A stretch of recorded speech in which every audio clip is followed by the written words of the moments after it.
Kosal TV network आज broadcast समस्त स्वागत। आपने जानी गोटे वर्तमान परिस्थिति रे अमेरिका सरकार तरफ भारत उपर 50% टैरिफ लगाई कहन ट्रेड सैंक्शन इतार पर सारा भारत रे चर्चा चली भारत वर्ष एक प्रकार माने आमर बिजनेस सेक्टर होइके मझी से विषय आलोचना करवा लगी आज आम संगे अच्छा श्रीयुक्त दत्तानंद पंडा अवसरप्राप्त बैंक कर्मचारी बर्तमान आज्ञा को आम आलोचना करमा दत्त आज्ञा भारत अमेरिकार संपर्क बहुत बढ़िया था चर्चा चलता ए प्रकार किसी लोग प्रचार कर बुद्धि तो माने नमस्ते ट्रम्प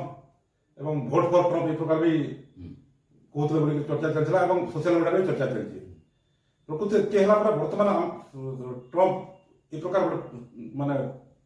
परिस्थिति कहीं सृष्टि कले देखो दुईटा विषय अच्छे गोटे हूँ ट्रम्प जेन टैरिफ लगे से प्रथम अगस्ट 7 तारिख रु 25% टैरिफ लगे तार से किसी शर्त देछन एवं तार संगे आ गोटे भी विषय कहिछन कि तार उपरे गोटे % पेनल्टी लागो आ 50% कथा जेन आपन कहले आ 25% बढ़वा सेटा अगस्त 27 तारिख रु लगाबे बोली से कहिछन सेटा नै लागबार देली कि अगस्त 7 तारिख रु लागला तो जेन 1% पेनल्टी कथा उठुजे सेतिरे से कहिछन जदि चाइना रु भारत जेन पेट्रोलियम प्रोडक्ट आणुछे सेथिर लगी सेटा यदि बंद नहीं करबा ताहले हमें 1% अधिका पेनल्टी चाइना ना रशिया रु जेन आणुछे सेतिले हमें 1% अधिका पेनल्टी लगो बोली कहिछन ये गुटे विषय गले। द्वितीय विषय जे अमेरिका और भारत रो बंधुता कथा अपन पचराले तो प्रकृत रे देखुन जेन दुई जन राष्ट्र अध्यक्ष धर्मा कांगरी हमर राष्ट्र रो मुख्य होचन प्रधानमंत्री मोदी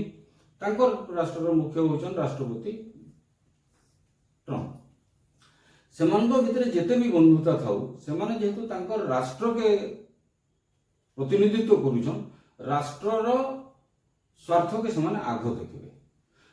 आपण माने जानिछन कि नै कहि नै पारे जेतेबेले ट्रम्प प्रथम द्वितीय थर लागि जेतेबेले इलेक्शन रे ठिया हेले सेतेबेले से मेक अमेरिका ग्रेट अगेन बोलिकरी गोटे स्लोगान देकरी ठिया हेतिले तो आउ से स्लोगान के देवार उद्देश्य होचे अमेरिकार आर्थिक स्थिति दोहली गलान ताके फिर केनता अगेन ग्रेट करबे माने आगु ग्रेट थिला एबे दोहली जाइछे एबे फिर अगेन ग्रेट करबे से स्वार्थ रे समान पहुचन तो से जेहेतु समान राष्ट्र अध्यक्ष अछन तांकर स्वार्थ आगो देखबे तो एटा गोटे विषय अछि आ गोटे प्रश्न आपन काना पचले कि इलेक्शन पर जेन कथा पड़ीथिला मोदी जाइकरी ट्रम्प कर लागि निर्वाचन प्रचार करथिला हाउडी मोदी गोटे कार्यक्रम हेतिला देखुन एटा होचे सोशल मीडिया रो सबुथुरु गोटे मिछ प्रचार के हमें धरा जिबा मोदी केते बेले भी फिर एक बार ट्रम्प सरकार बोली स्लोगान नहीं से कहिथिले तांकर जेन वक्तव्य जदि आपण पूरा भल भाबरे सुनबे से जेन जाइथिले से कहिथिले आमे भारतीय माने गर्व करवार कथा आमर भारत रे निर्वाचन रे जेन स्लोगान आमे व्यवहार करूछु फिर एक बार मोदी सरकार बोली सेही प्रकार से माने भी तांकर देश रे निर्वाचन प्रचार रे आमर स्लोगान के अनुकरण करिकरी फिर एक बार ट्रम्प सरकार बोली आसुन बोली समाने कहूछन किंतु ताके विकृत करिकरी सामाजिक गणमाध्यम रे माने जेन माने विरोधी दल कहले नै ये प्रचार करथला बोली तार आ गोटे बढ़िया उदाहरण अछि आपण माने देखन सब बेले प्रचार होचे 15 लाख टंका मोदी देले गां बोली मुई आपनकर माध्यम रे पचरुछे ई 15 लाख टंका मोदी देबे बोली केबे नै कहि जदि के कहिबे मुई तांकर पाखरे क्षमा भी मागमी जदि मते देखै दै पारे से कहितिले जदि कला धन सब आसी जीवा ताहले प्रत्येक व्यक्ति को पाखरे 15 लाख टंका हमें देई परबार सक्षम होमा बोली आज्ञा प्रकृत रे एटा भारत पर प्रथम करी ए प्रकार अमेरिका लगला कि आगु भी अन्य देश माने भी प्रकार लगासन देखुन ई जे टैरिफ रो कथा पड़ी जे एटा गोटे नया जिंस नै से सबु देश आंतर्जातिक जातीय स्तर रे जते बेले व्यापार करूछन किछि एक्सपोर्ट करूछन किछि इंपोर्ट करूछन से समय सब देश निजर सुविधा मुताबक दरकार मुताबक किछि किछि टैरिफ पकईथीसन जेनता आम साबुन टे घिनले भी सरकार हमन टैक्स नउचे एना अन्य देश के देला बेले भी किछि टैक्स नेसी तो एटा निरंतर कथा अछि किंतु इथर कांगर बेसी चर्चा होइजे अव्यवहारिक टैरिफ रो गोटे व्यवस्था आसीगला बोलिगिरी इधर ये व्यवस्था होची तो आपण देखुन हेंदा देखबे बेले सबु देश उपरे जते बेले इंपोर्ट एक्सपोर्ट करूछन टैरिफ पकोछन आ सबुठु कम टैरिफ पकोतला USA United States of America मात्र 2.5% रु 4% तक टैरिफ से पकोतला सेंता हिसाब करे बेले तुर्की अच्छे ब्राजील अच्छे रशिया अच्छे चाइना अच्छे एंदा यदि आमे ग्राफ काटमा ताहले भारतर स्थिति एंता थिला भारतर जिनसर चाहिदा एते थिला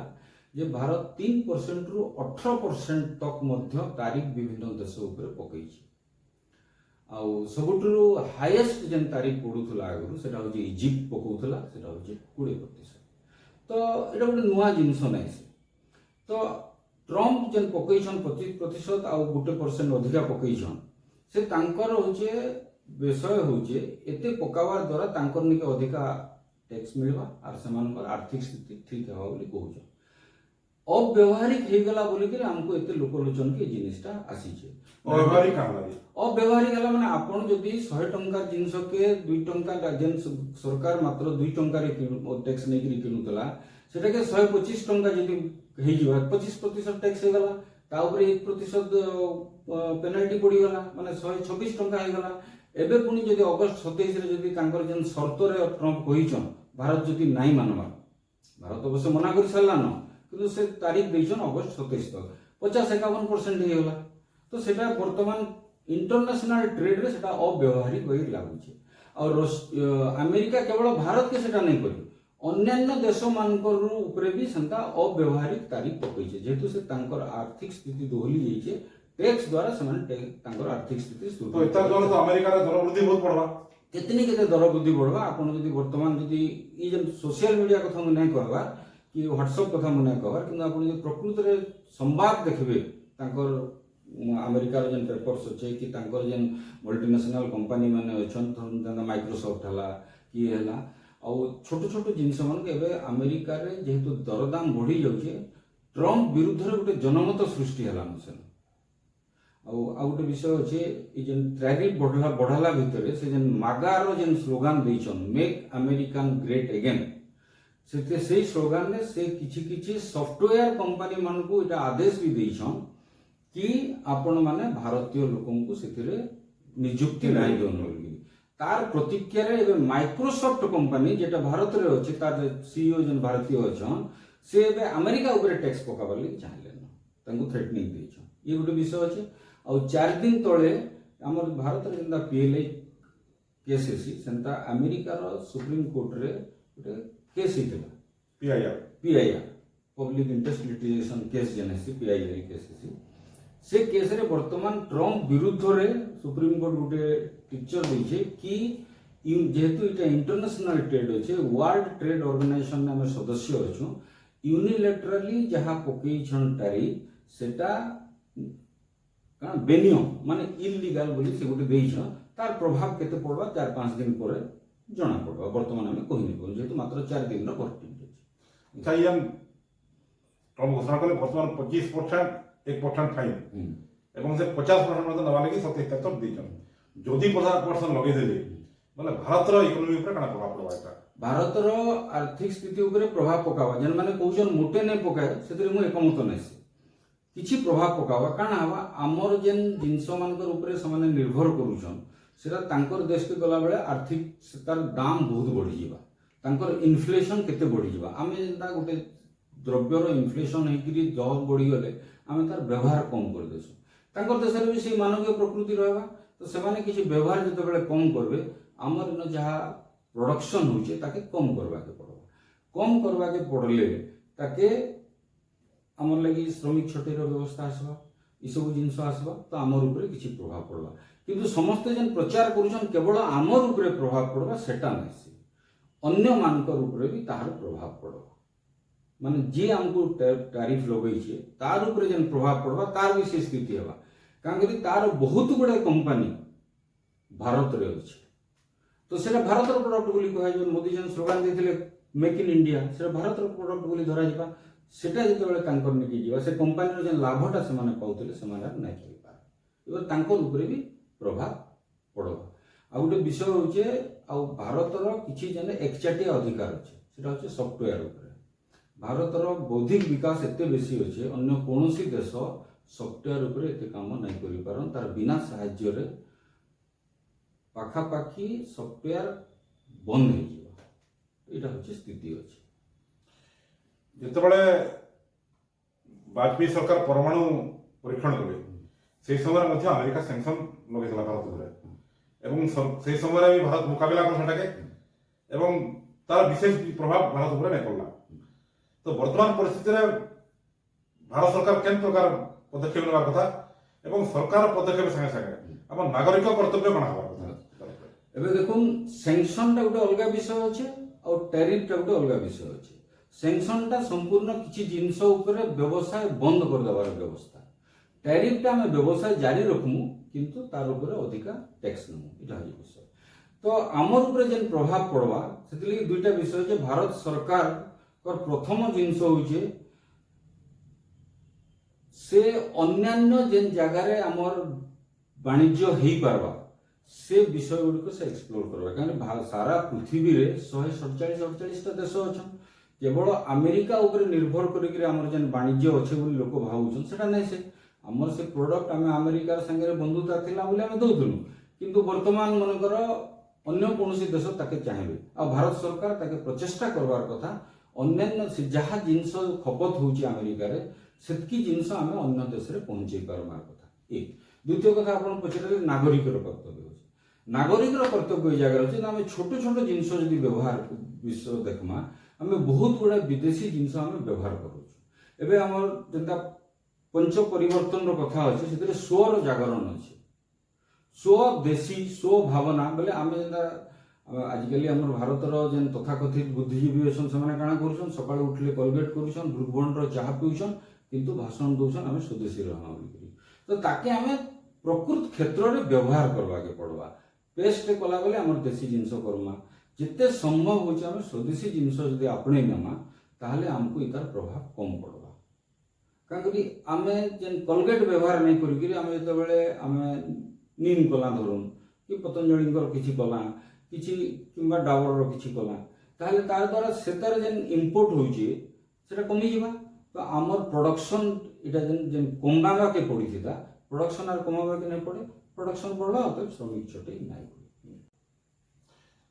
ଆଉ ଗୋଟେ ବିଷୟ ଅଛି, ଭାରତବର୍ଷରେ ଆମେ ବହୁତ ଗୁଡେ ସୋସିଆଲ ମିଡିଆ ଉପରେ ନିର୍ଭର କରୁଛୁ, ଆଉ ପାଖାପାଖି ବହୁତ ଗୁଡେ ବିଦେଶୀ, ତାର ଉପରେ କେବେ ନିର୍ଭରଶୀଳତା କେନ୍ତା କମେଇ ପାରିବା? দেখুন, খালি সোশ্যাল মিডিয়া নাই সে, খালি সামাজিক গণমাধ্যম নাই সে, বিভিন্ন এপ। একচুয়ালি সোশ্যাল মিডিয়া এটা গোটে গোটে এপ আপ্লিকেশনস আছে, তাকে বিভিন্ন হিসাবে আমি ব্যবহার করছু, আর অধিকাংশ হচ্ছে বিদেশী অছু। তো আমি বর্তমান আমার সরকার প্রচেষ্টা করবার কথা, তার বিকল্প আমি কেনতা করে তৈরি করে পারবা। যেটা আমি দেখুন কিছুদিন আগকে আমি যদি পড়েই যামা, তাহলে তার বিকল্প যেটা টুইটর ଥିଲା, তার বিকল্প ভারত সরকার গোটে কু করেছিল। তো টিকে আগরু আমি কথা হতো নাগরিকর কর্তব্য কাଣା আছে, আমি সে সময়ের যদি টুইটরকে ছাড়িকি অধিকাংশ লোক যদি কু ব্যবহার করে দিতে, তাহলে বোধে কু সফল হয়ে যেতা, কুকে বিক্রি হওয়াকে নেই পড়িতা। সেটা